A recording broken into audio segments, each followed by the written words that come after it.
still have large market caps, and to the extent that Steve is worried about earnings are coming across the board down. We know that's going to happen. But even with lower earnings, if you look at what's happened with a stock like Meta, which is down 65+% over the last 12 months, those lowered numbers are certainly at the point where the stock is trading at either 12.5 times next year's earnings or 15.5 or 16 times. So even with much lower numbers, you've got a multiple that is 30% below what most consumer staples are selling at.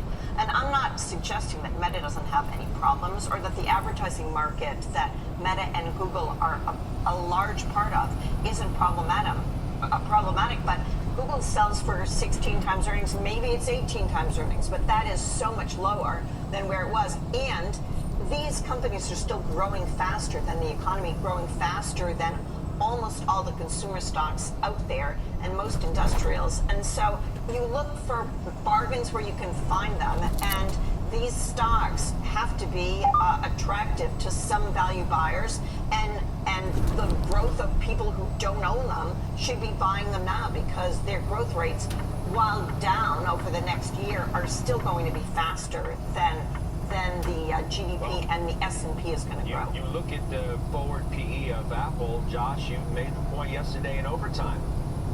Even as a shareholder who loves this company, that you can make the argument that Apple is too expensive here.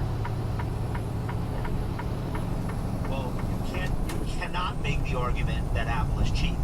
So as I discussed yesterday, on any metric, you want to look at this stock and pick the top 6 or 7 valuation metrics. It's not cheap. The bigger question is, so what is the punishment for that? Well, we see this is a stock that has outperformed the market for the last 9 months, year to date, and now it's underperforming. It's worse today than most of its brethren. And, it's just, I guess to me, it's just not that surprising that you would see a stock like this have to eventually catch down. So today you have Apple down 4%, Microsoft only down 2%, Meta only down 2%. Those stocks have already come in a lot, so it makes sense to me that now it's Apple's turn. We've seen this repeatedly, by the way, in the last 10 years in market corrections.